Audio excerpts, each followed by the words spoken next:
Hey everyone, Dr. Shahana here. Do you know what I've been thinking a lot about? Is that no matter what household you're in, there's probably one area of every single person's house that is completely and utterly well organized. Think about that for a second. Can you think of one area of everybody's house, no matter what, big, small, or otherwise, that is, relatively well organized? And what I'm talking about is the cutlery drawer.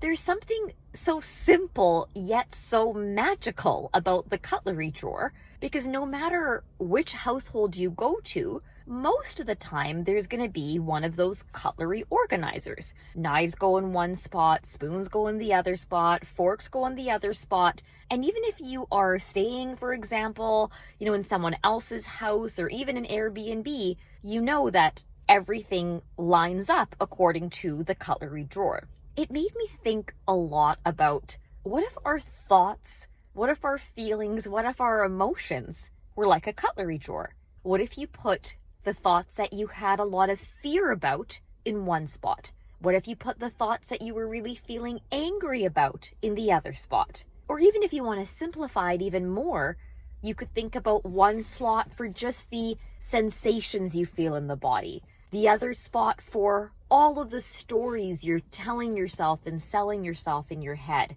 and maybe the other spot for what I call significance, the things that really irk you or bug you, or that on the opposite end that you really value. And that's why you have the reaction to the emotion in the first place. Now, I don't wonder how helpful this is going to be, but it's made me think of this alphabet soup that goes on in our head with so many different thoughts and feelings and emotions, and not knowing what if you could start to think about everything that goes on in your head a little bit more like that drawer of cutlery you probably visit, 50 times a day? Could you start to separate things just a little bit more? And in that way, could you start to see things just a little bit more clearly?